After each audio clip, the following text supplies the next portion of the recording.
Bonjour à tous. Merci d'être présents aujourd'hui pour ce webinaire organisé par ProperShot. Donc là, je vois que vous êtes déjà pas mal nombreux à être présents. Donc, merci beaucoup en tout cas pour de prendre un peu de temps, hein. On va traiter aujourd'hui donc une thématique, développer votre marque personnelle pour décrocher plus de mandats. Donc, ça va être un axe, hein, qui va être développé par notre invité pour optimiser finalement l'acquisition de mandats, ce qui est un peu le nerf de la guerre quand on est conseiller immobilier. Alors pour me présenter, moi aujourd'hui, je suis Vincent Prudhomme, responsable des grands comptes chez ProperShot.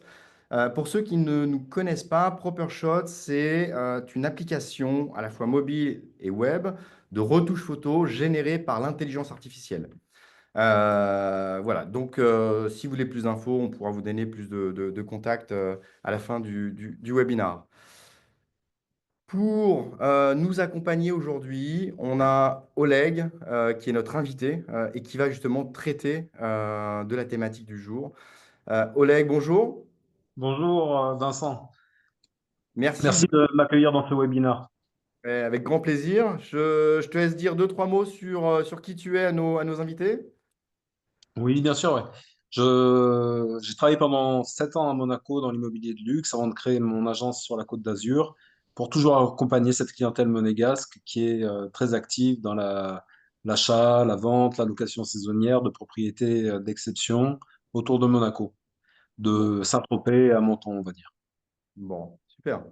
Euh, alors, on va aujourd'hui traiter, donc il y a trois thèmes dans ce webinaire. On va d'abord faire un état de marché, alors très rapide, hein, parce que je pense que vous êtes tous dans l'immobilier, donc vous avez tous cette connaissance.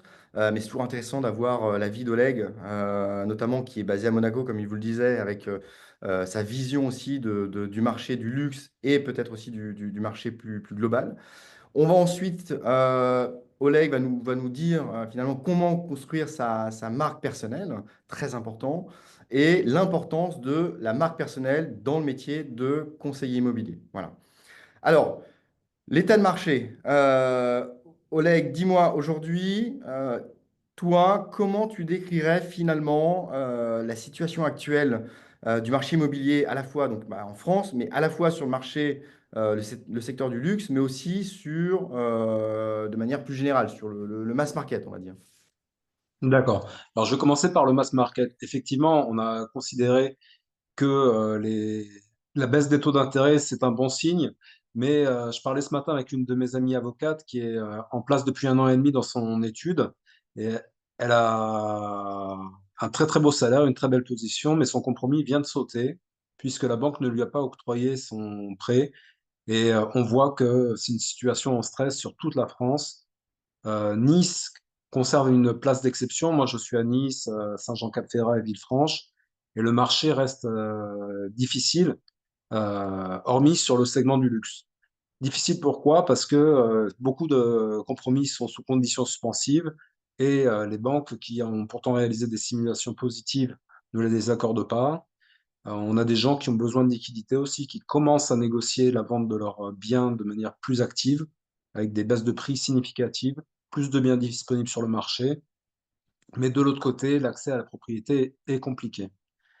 Sur le segment du luxe, c'est autre chose. En temps de crise, on sait naturellement que les riches s'enrichissent plus. À Monaco, on a fait vraiment une année de tous les records historiques. Il y a eu pour 5,9 milliards de ventes, 5 milliards 9 d'euros de ventes. Les appartements de plus de 4 pièces représentent à peu près 70% de l'ensemble de ces ventes, avec un volume de 2,5 milliards pour cela. La nouvelle extension en mer, nouveau quartier, qui est au-dessus de 100 000 euros le mètre carré, a énormément aidé avec plus de 101 ventes qui ont été faites sur le logement neuf. Donc le luxe, même à Saint-Jean-Cap-Ferrat, récemment une transaction à 96 millions a été orchestrée, client-vendeur ukrainien, acheteur américain.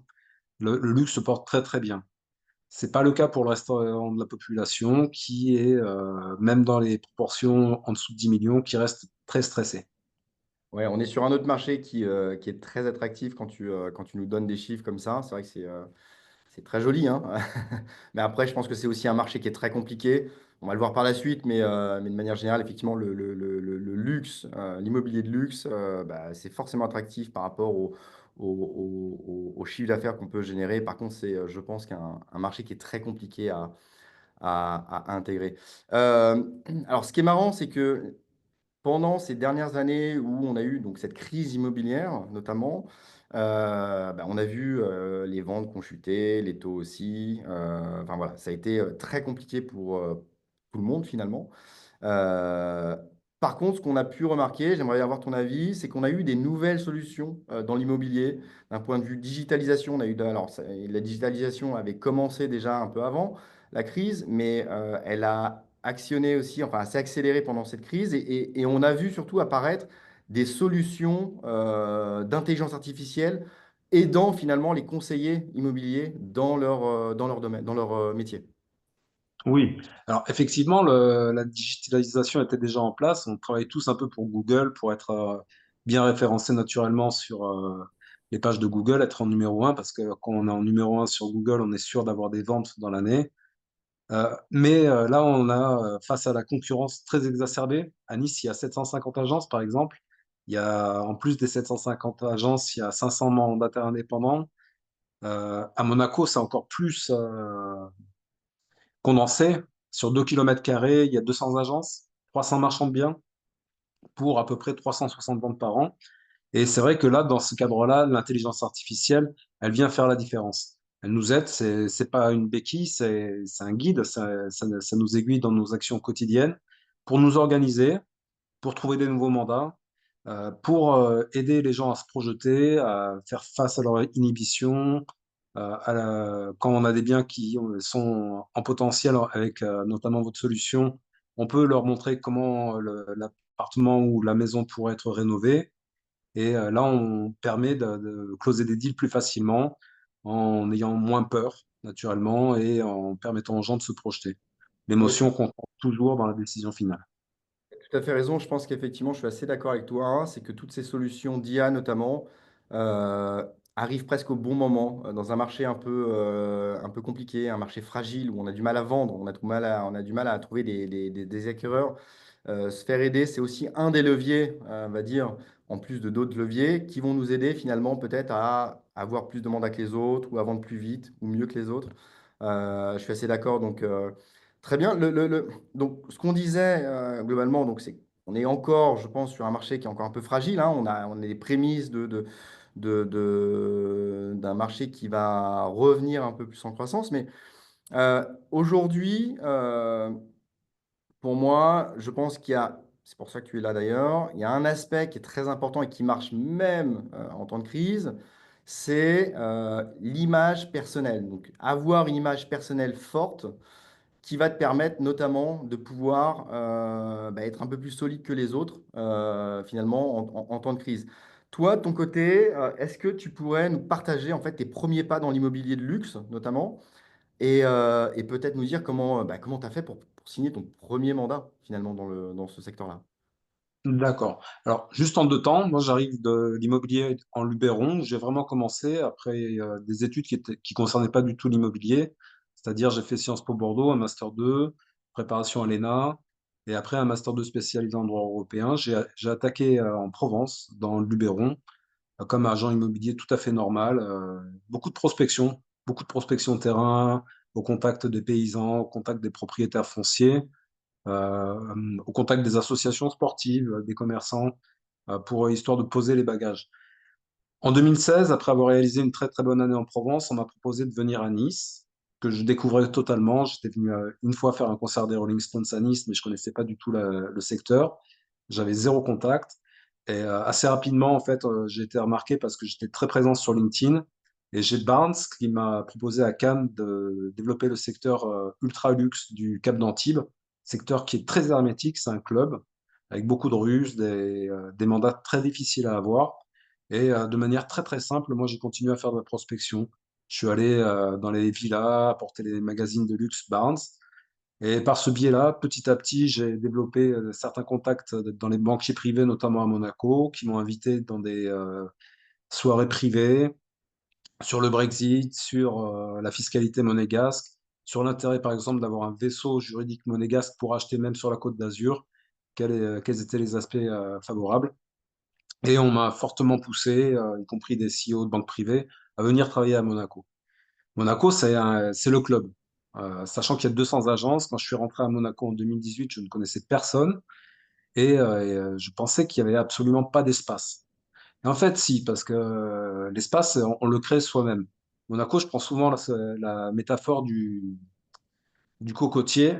À Monaco, dès qu'on secoue un peu l'arbre, il y a un fruit qui tombe et les fruits sont toujours dorés à Monaco. Euh, Peu de gens ont des vertus d'énergie, de persistance, de présence terrain. Moi, j'ai continué à Monaco assez bêtement à appliquer mes solutions de prospection terrain, rencontrant les premières fois des concierges, par exemple, d'immeubles qui me repoussaient, qui étaient habitués à être sollicités par les agents immobiliers. Et tous les jours, chaque semaine me revoyant, petit à petit, on a sympathisé, noué des relations familières, et ils m'ont présenté des clients sympathiques. Mon premier mandat, j'ai mis très longtemps à l'avoir, j'ai mis à peu près 4-5 mois à créer un mandat exclusif sur un étage entier d'un appartement en bas de Monaco, à la Condamine, quartier qui est juste derrière le port. Et c'était avec une personne qui était pas vraiment dans l'immobilier, qui avait hérité un bien, et je voulais un mandat exclusif. Et ce mandat, j'ai mis 6 mois avec des relations de confiance avec ma cliente propriétaire, des fois jusqu'à 1 heure du matin sur WhatsApp. Et au bout de 6 mois, j'ai eu ce mandat. J'ai fait 2 visites et j'ai rentré, pour parler un petit peu crûment, j'ai rentré la moitié d'1 million d'euros en honoraires. Après 8 mois à Monaco, j'ai rentré à peu près 540 000 euros d'honoraires grâce à ce premier mandat. Et dans la même période, j'ai continué à faire de l'événementiel, nouer des relations de réseau avec les banquiers, les commerçants locaux. Voilà, chose qu'on aura l'occasion de développer un peu plus tard. Ouais, donc ce que je comprends, c'est que t'as été surtout persistant quand tu nous dis, et c'est une histoire que tu nous avais racontée avant, que tu te faisais jeter un peu de tous les concierges. Enfin, ils ne voulaient pas te laisser rentrer dans les immeubles, mais tu retournais. Ce que tu disais, c'est que j'ai tenté de rentrer par la grande porte et on m'a refusé l'entrée, je suis passé par la fenêtre. On connaît bien tous cette expression. Là, tu l'as appliquée et a priori, ça a fonctionné. Donc je pense que c'est déjà effectivement une des premières qualités qui reflète aussi ton image personnelle à toi, c'est d'être résistant, résilient voilà, dans ce que tu fais, ce qui va procurer finalement peut-être un plus de confiance de la part de tes propriétaires vendeurs. Euh, Très bien. Aujourd'hui, selon toi, quels sont les éléments ou les actions finalement euh, qu'il faut mettre en place ou que tu as mis en place, toi, pour te faire remarquer, à la fois auprès de tes clients ou à la fois auprès effectivement, des CEO de banques à Monaco? C'est quoi aujourd'hui ce que tu pourrais conseiller? Qu'est-ce que tu as mis en place et qu'est-ce que tu conseillerais de mettre en place, voilà, comme action pour justement se faire remarquer et en fait, on nous donne des mandats. Ouais, tout à fait. Alors, c'est vrai que c'est très important d'avoir des mandats parce que c'est le stock qui nous permet d'exister, sachant qu'on est dans une industrie où l'offre crée sa propre demande, notamment grâce à la communication. Il faut avoir du stock. Et moi, j'ai vu particulièrement sur des secteurs clos comme Monaco, c'est vrai qu'au départ, je prenais que des portes, des murs, des portes. Toutes mes compétences que j'avais acquises précédemment ne me servaient strictement à rien. Et c'est en continuant de pousser les portes énergétiquement, d'être présent dans les événementiels. J'ai fait beaucoup de soirées au Yacht Club. J'ai intégré le CREM, le Club des résidents étrangers de Monaco. Avec mon agence immobilière, on a sponsorisé la SA Monaco Volleyball féminin pour être présent sur les maillots. Et par ce biais-là, j'ai rencontré des riches acteurs de l'immobilier monégasque et de la Côte d'Azur, qui étaient aussi sponsors de cette équipe-là ou qui étaient simplement dans le public. Au quotidien, je pense qu'il faut être sur le terrain. Les gens qui se contentent d'être dans les bureaux, c'est bon s'ils ont un réseau d'entrée, s'ils sont issus d'une famille assez puissante, d'avocats, de notaires. Mais si on veut faire sa place dans un secteur qui est fermé et hermétique, comme ça a été le cas pour moi, et je parle uniquement de mon expérience, il faut occuper le terrain, être présent, se montrer. Moi, j'ai fait beaucoup d'événementiels. Il y a un think tank féminin avec lequel on fait beaucoup de rencontres internationales. des CEO de montres de luxe de Mhm. Genève, des banquiers privés qui nous invitent à des soirées, être présents dans le Grand Prix de Formule 1, on loue des terrasses, on loue des yachts, être présent pendant le yacht show également. Il y a des soirées où on noue des contacts qui sont très importants. Donc en vrai, Après, Oleg, ce que je au-delà de ça, comprends, moi, je fais du tennis et au Country Club de Monaco, par exemple, c'est un excellent moyen pour rencontrer du monde. Le sport devient un excellent vecteur de sociabilisation et de networking professionnel. ce que je comprends de ce que tu viens de nous dire, finalement, je pense qu'il y a un élément clé je pense que tout le monde doit assimiler, alors que ce soit un conseiller immobilier, enfin, n'importe qui finalement qui est à son compte, c'est l'importance de s'investir, l'investissement à la fois personnel, l'investissement de temps, parce que tu passes du temps dans les événements, c'est pas du temps que tu passerais à faire autre chose qui te plaît plus peut-être. Donc c'est déjà un investissement personnel toi, mais aussi un investissement financier quand tu me parles de sponsoring, quand tu me parles de voilà d'accompagner finalement, enfin réaliser certaines actions qui vont te coûter de l'argent. En fait, tu investis tout simplement pour derrière récupérer potentiellement des mandats, du volume d'activité en termes de mandats et dégager du chiffre d'affaires, etc. Donc, j'ai l'impression qu'il y a vraiment cette notion de investissez-vous pour aller chercher des résultats. Est-ce que j'ai tort?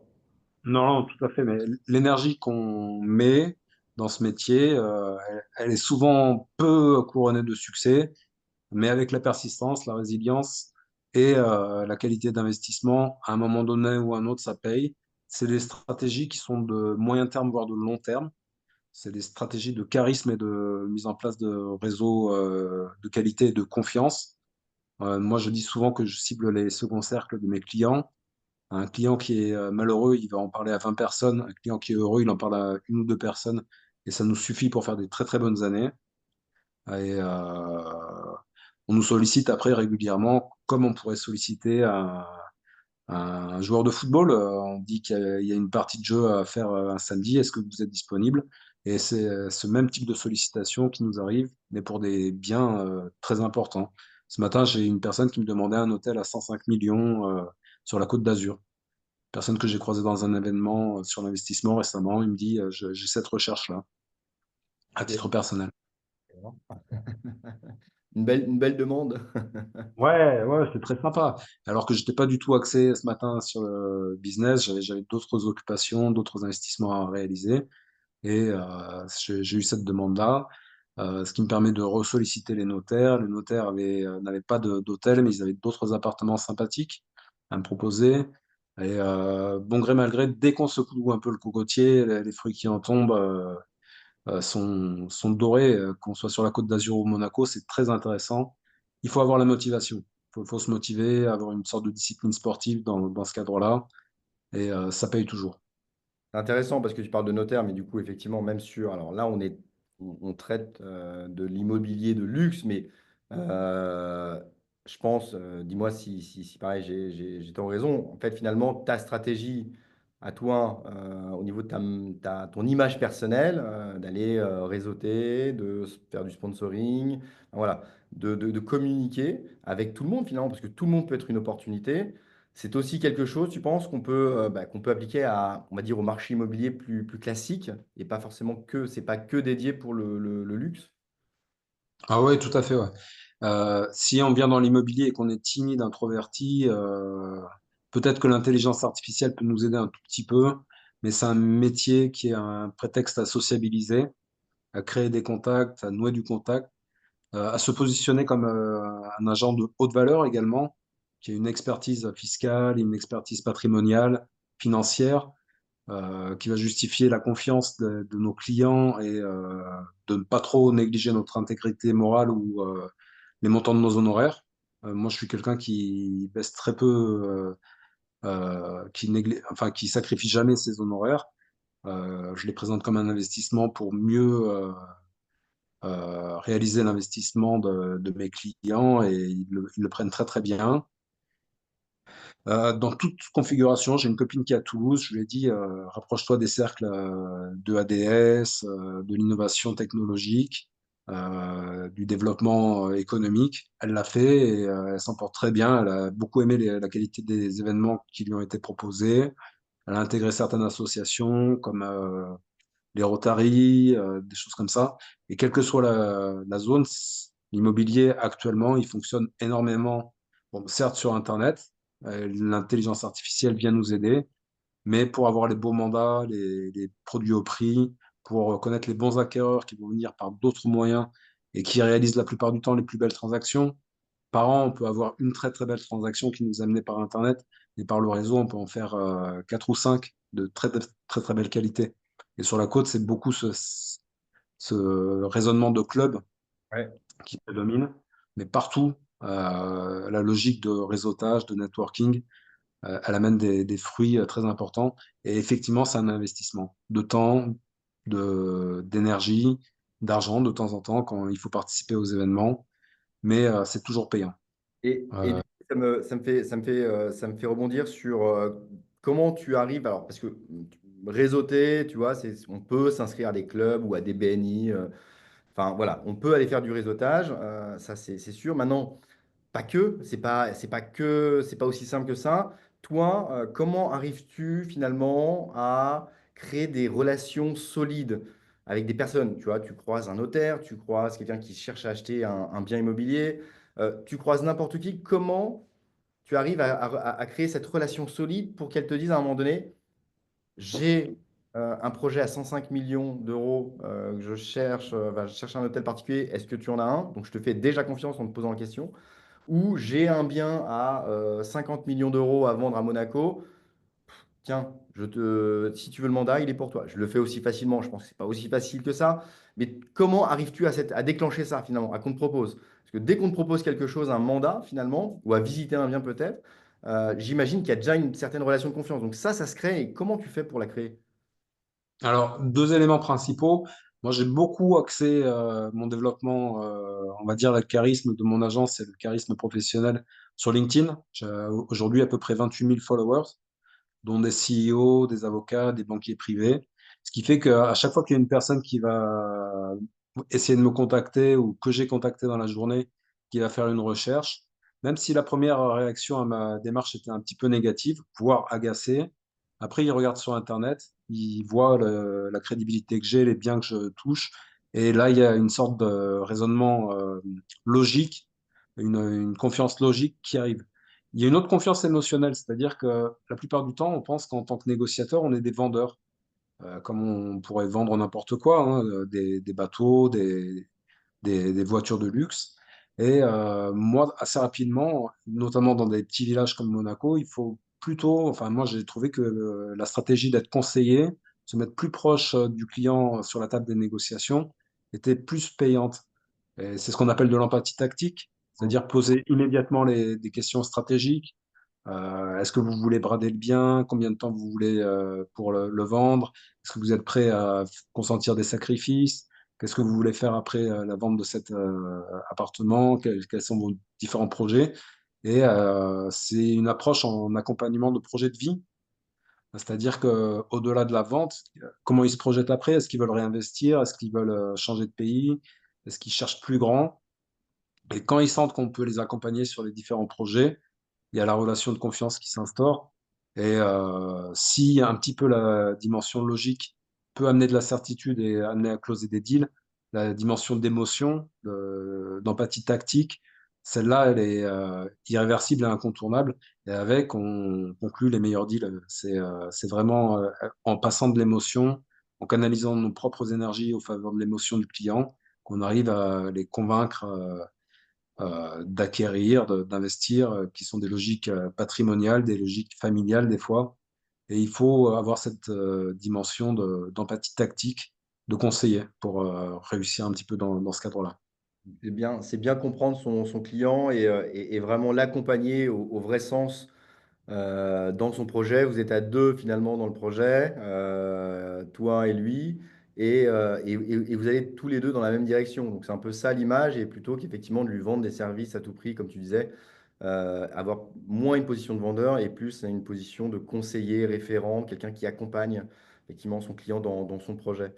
Ok, c'est hyper intéressant. Ça pourrait même donner un sujet numéro 2 pour un webinar, parce que je pense que c'est un sujet qui est hyper intéressant quand on fait de l'immobilier. Moi, j'ai une curiosité. Est-ce que toi, tu aurais un exemple concret, enfin une anecdote euh, qui illustre un peu, bah, toi, ton image personnelle? En gros, comment as-tu fait la différence? Est-ce que tu as une anecdote sur comment tu as fait la différence dans une transaction par rapport à quelqu'un d'autre ou sur l'obtention d'un mandat, par exemple? Est-ce que tu as une petite histoire comme ça que tu as en tête, ça? Alors, je vous en fournis deux. Une qui est toujours sur la dimension logique. Grâce à LinkedIn, à Monaco, j'étais que dans ma deuxième année de présence à Monaco. Et pour être un agent immobilier à Monaco, un broker reconnu, il faut 10 ans. Et là, j'étais au marché de la Condamine, qui est un espace sympa qui est à côté du port, où il y a beaucoup de mixité sociale. Il y a les patrons de banques privées qui rencontrent les travailleurs qui sont sur les chantiers, les travailleurs portugais qui sont sur les chantiers de construction de Pastor, par exemple. Et il y a une personne dans la rue qui m'a arrêté en me disant, Oleg, on vous suit énormément sur LinkedIn. Vous êtes peu nombreux à être actifs sur LinkedIn et nous, on adore vos stories, on adore vos posts. À chaque fois, c'est explicatif. À chaque fois, il y a un élément humain qui est présent. Et je m'étais fait arrêter comme ça et c'était très, très, très flatteur en étant là depuis que 2 ans à Monaco. La deuxième élément, deuxième anecdote qui est plus émotionnelle, c'est sur mon premier deal que j'ai fait à Monaco. J'ai ma cliente qui était une professeure de français et on parlait beaucoup de lettres, on parlait très très peu d'appartements, on parlait de son projet, de comment elle allait accueillir sa fille, comment elle allait vivre après avoir vendu son appartement, quel type d'achat elle voulait faire. Et j'ai été accompagné par un de mes collègues qui était un ancien routier, on va dire un ancien renard de l'immobilier à Monaco. Et lui, il connaissait toutes les tactiques. Il savait parler du prix au mètre carré, il savait parler des appartements. Il y a certains appartements qui sont sous loi à Monaco pour préserver le pouvoir d'achat des monégasques. Et lui, c'était vraiment on peut dire un politicard de l'immobilier. Et ce qui est très marrant, c'est qu'elle, elle a senti cette dimension un petit peu, l'expérience très, très patinée. Et en sortant de ça, elle m'a fait un drôle de regard. Et le soir même, sur WhatsApp, elle me disait, écoutez, votre collègue, il est très bien, mais on sent qu'il est vraiment très, très intéressé. Il sent un petit peu la cigarette également, des choses comme ça. Et elle m'a dit, s'il vous plaît, la prochaine fois, revenez seul. Et c'est vraiment une dimension interpersonnelle, intersubjective, de complicité, de confiance qui nous a permis de faire cette transaction de très très bonne manière. Après la vente de son appartement, elle a acheté avec moi. J'étais son représentant, ce qui est très intéressant à Monaco parce que la partie acheteur a toujours 3% hors taxe en plus du prix de vente des appartements qui sont présentés sur Internet. Et la confiance, après, s'est poursuivie. Elle m'a présenté d'autres clients, d'autres amis à elle qui ont acheté ou loué des appartements. Voilà. La dimension littérature dans ce projet-là était très importante. Pendant les 6 mois où on avait dû créer un mandat exclusif, on a beaucoup parlé de Flaubert, de Voltaire, de la littérature russe. Et c'est comme ça que j'ai réussi à avoir sa confiance. On a fait 2 visites. À la deuxième visite, l'acheteur a pris l'appartement à un prix largement supérieur à ce qu'elle attendait. Et voilà, on a créé une très très bonne relation. Les profs sont des relais d'opinion. Ils rayonnent énormément.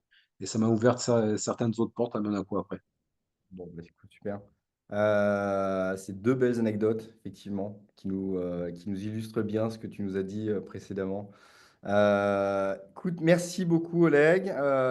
Donc, tout ce que tu nous as partagé aujourd'hui, finalement, bah, on a appris qu'il faut vraiment avoir une image personnelle. Alors, image personnelle, c'est un joli mot, mais en fait, aller vraiment se montrer, aller réseauter, avoir vraiment montré qu'on est persistant, solide dans son métier, qu'on doit accompagner nos clients, vendeurs, acquéreurs dans leurs projets. C'est comme ça, finalement, qu'on avance, qu'on crée la confiance et finalement, qu'on nous recommande. C'est ce qu'on recherche, hein, finalement, j'imagine, dans le métier. Donc c'est un axe qui est pour moi ultra important à travailler effectivement enfin, déjà quand on est à son compte de manière générale et aujourd'hui on parle d'immobilier. Euh, Est-ce que du coup on a peut-être des questions en ligne par rapport à Oleg et ce qu'il nous a présenté? Alors, qu'est-ce qu'on a comme question? Ah oui, je suis un nouvel agent qui a déménagé. Voilà. En fait, qu'est-ce que tu pourrais, quel serait ton conseil, un ou deux conseils pour quelqu'un finalement qui vient d'une grande ville et qui se lance dans une plus petite ville, donc dans un marché qu'il ne connaît pas forcément. Voilà. Donc il a tout à créer.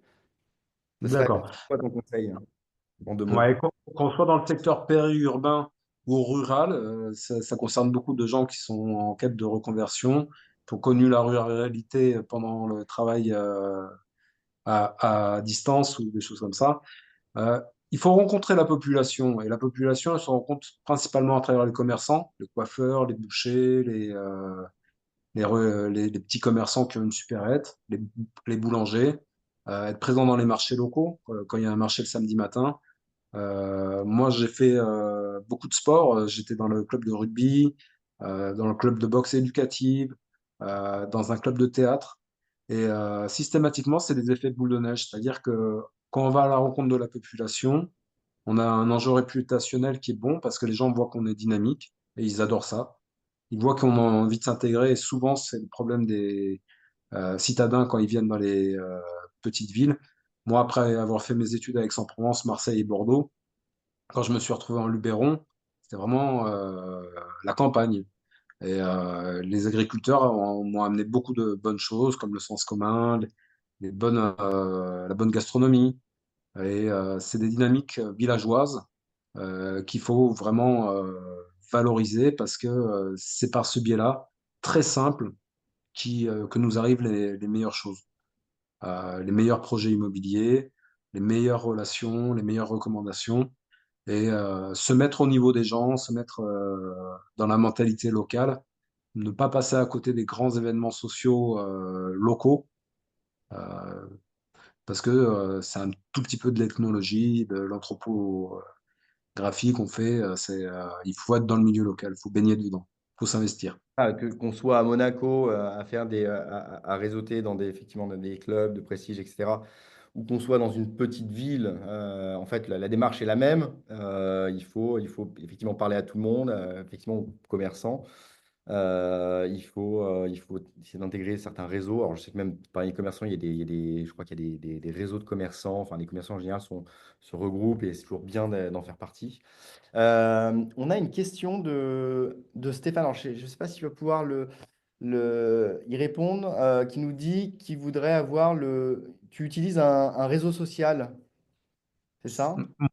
Ah oui, LinkedIn. Ah oui, ah oui, bah, oui, Stéphane, c'est LinkedIn dont parlait Oleg. Où tu as, combien tu m'as dit J'ai 28 000 followers. 28 000. En fait, de manière très simple, quand je suis arrivé à Nice, je prenais le train tous les matins pour aller à Cannes. Et le train entre Nice et Cannes, ça dure 45 minutes aller, 45 minutes retour.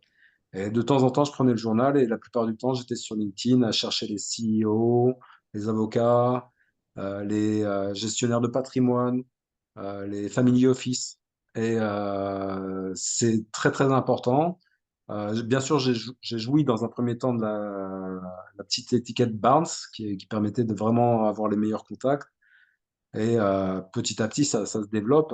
Récemment, j'ai eu Dupont, le capitaine de l'équipe de France de rugby, qui a quelques activités commerciales, qui m'a ajouté à son réseau sur LinkedIn, Antoine Dupont, qui rayonne parfaitement dans le sud-ouest également, qui vient de temps en temps sur la Côte d'Azur pour ses activités. J'ai des gros CEO de la tech aussi, soit dans la Silicon Valley, soit en Europe, qui m'ont ajouté parce que c'est des gros acheteurs de l'immobilier de luxe sur la Côte d'Azur et Monaco. Et c'est vraiment le réseau qui amène les relations professionnelles. Il faut s'y investir également, c'est-à-dire répondre à toutes les questions, être disponible.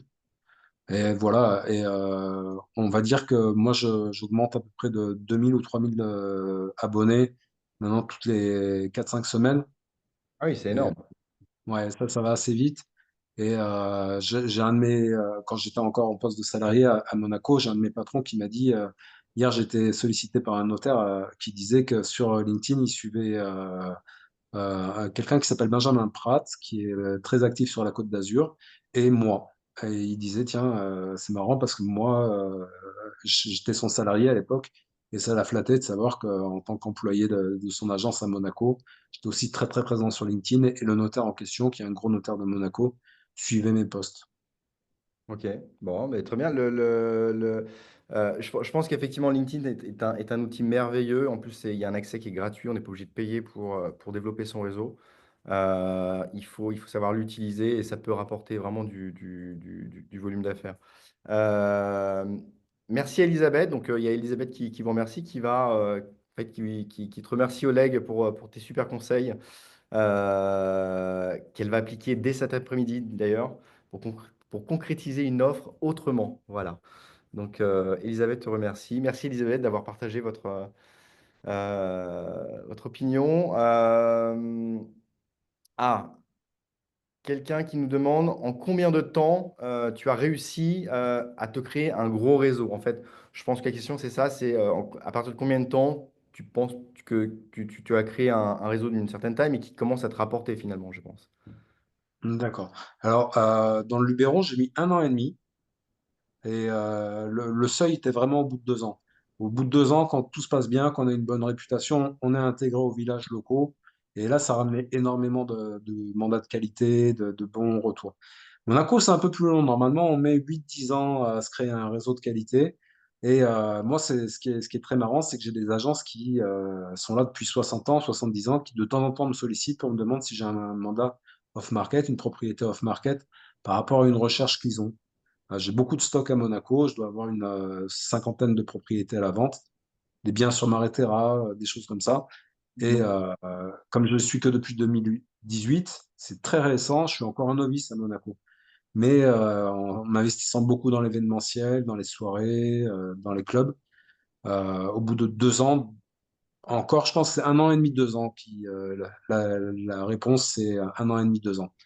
Ça Au fonctionne. départ, je faisais des semaines de 70 heures, c'est-à-dire 10 heures de travail. Et puis le soir, j'avais des soirées qui m'amenaient régulièrement 11h30, minuit. La semaine prochaine, j'ai une soirée libanaise. On mange du bon plat libanais, mais les Libanais sont très présents à Monaco, qu'ils soient avocats, géomètres, family office. Et j'y vais assez régulièrement. C'est un réseau qui est très très bon, avec beaucoup de bienveillance. Mhm. Il faut le faire, que ce soit socialement, économiquement. Créer le réseau, c'est ce qui ramène le plus. Pour créer un réseau de qualité, si on s'investit vraiment 1 an et demi, ça peut suffire. Ok. Bon, ben, en tout cas, ça veut dire que c'est pas du court terme, mais c'est quelque chose qui se travaille tous les jours et c'est des résultats à moyen terme, on va dire entre moyen et long terme. Euh, L'intelligence artificielle aide énormément maintenant. Il y a des ouais. nouveaux vecteurs pour mieux cibler les réseaux qui nous intéressent, parce que c'est bien d'avoir du réseau, c'est mieux d'avoir du réseau de qualité. Et maintenant, l'intelligence artificielle, elle vient aider énormément à créer une sorte de CRM de qualité, qui n'est pas CRM uniquement professionnel, mais qui est un CRM, on va dire, social, qui nous permet d'appuyer nos actions au quotidien, de prospection, de communication, sur des gens qui sont eux-mêmes relais, qui eux-mêmes peuvent relayer nos démarches, nos actions. Et peut-être avec ces outils-là, on peut aller un tout petit peu plus vite maintenant. Je pense qu'en 5 6 mois, vraiment avec un bon investissement, on peut se créer un réseau de qualité. Mais quand je parle d'un réseau de qualité, c'est moi, à Monaco, j'ai à peu près 2500 CEO qui me suivent, 8 avocats de très très bonne qualité, 150 family office. C'est vraiment un réseau structuré, dense. Après, sur du court terme, Vas-y. on peut Tu créer. choisis- Allez-y, vas-y, vas-y, Ouais, vas-y, ouais, Vincent. ouais, je pense que c'est un peu en décalé. Tu choisis aussi ta cible. J'imagine que c'est du réseautage, on va dire, effectivement organisé, structuré. Tu vas parler potentiellement à des personnes qui, tu sais, qui pourraient te rapporter des affaires. Voilà. Il y a cette démarche-là aussi à prendre en compte, c'est dire qui je vais voir, à qui je veux parler et à qui je vais nouer des relations solides. Ouais, parce que les projets immobiliers, c'est quand même le fruit d'une épargne, le fruit d'une présence soit familiale, soit industrielle, soit d'avoir une entreprise qui fonctionne bien. C'est un investissement qui est, somme toute, assez d'élite, hein, notamment sur la Côte d'Azur, où les prix sont maintenant au-dessus de 8 000 € pour Nice. À Monaco, maintenant, c'est 51 900 € le prix du mètre carré. Ah oui. Euh, sur Maréterra, on est à plus de 100 000 € le mètre carré. Ce qu'il faut savoir, c'est que je cible la qualité de mes interlocuteurs, mais il se peut que le coiffeur connaisse un très très bon acheteur. Il faut pas être non plus pédant ou exclusif ou très sélectif, notamment dans les zones périurbaines ou rurales. Tout le monde peut nous amener des bons contacts. Il ne faut pas être discriminant nécessairement, même si la qualité de la démarche paye toujours, notamment sur LinkedIn. Moi, je pense à LinkedIn, la qualité, elle est essentielle dans les actions quotidiennes, dans la présence terrain. Moi, je parle vraiment à tout le monde, hein. Le balayeur, il a des très très bons contacts, même à Monaco. Il connaît une personne qui est dans l'immeuble en face, qui lui dit bonjour, qui lui amène des étrennes à Noël et qui a un appartement à la vente à 10 millions d'euros. Faut vraiment être très ouvert à Ah, ce niveau-là. ouais, c'est ça. Ok, bah écoute, merci. Donc moi, ce que je retiens, c'est qu'effectivement, donc voilà, ton image de marque, ou ton image personnelle, pardon. En fait, c'est lié à beaucoup de choses, hein. C'est lié effectivement au réseautage, c'est lié au fait des qualités que tu mets en avant, de développer son réseau sur des réseaux sociaux comme LinkedIn, par exemple. Tout ça, ça fait travailler ton image personnelle. Je pense qu'il y a aussi, et c'est, alors pour le coup, nous on le voit sur ProperShot, il y a aussi cette question de dire mon image mon image personnelle ou professionnelle, je ne sais pas comment on peut l'appeler finalement, elle se reflète aussi dans les annonces que je mets en ligne. Une annonce avec prise enfin, où je mets des photos qui sont pas forcément de très bonne qualité, ça reflète peut-être aussi la qualité de mon travail ou ça peut faire perdre la confiance d'un futur acheteur. Alors que si je vais améliorer les photos d'un bien que j'ai pris, même avec mon téléphone, hein, et que je publie des jolies photos d'un bien immobilier, bah, je pense que c'est lié aussi à comment la manière dont tu travailles, la manière dont on perçoit ton travail ou de qui tu es et potentiellement de ce qui va se passer par la suite. Euh, c'est vrai qu'il y a plusieurs axes en fait qui viennent rejoindre finalement cette image personnelle. Euh, Merci à tous. On arrive sur la fin du webinar. Merci à tous d'avoir été, pour le coup, très, très nombreux à participer. J'espère que ça vous a apporté des bons conseils. Moi, j'ai trouvé en tout cas, Oleg, que tu avais des super conseils, hyper intéressant de partager ton expérience, surtout à Monaco. Mais en fait, on voit que finalement, on peut répliquer n'importe où ailleurs, hein. C'est que le prix du mètre carré qui change finalement. Donc, merci à tous. Si vous souhaitez avoir après des informations sur ProperShot, donc nous, l'application de retouche photo Paris 1, ben voilà, vous allez sur notre site avec grand plaisir ou vous nous contactez directement. On se fera un plaisir de pouvoir au moins vous montrer l'outil. Et voilà, et puis bah, je vous souhaite une très bonne journée à tous. Bonne journée, Oleg. Bonne journée, merci beaucoup. À bientôt.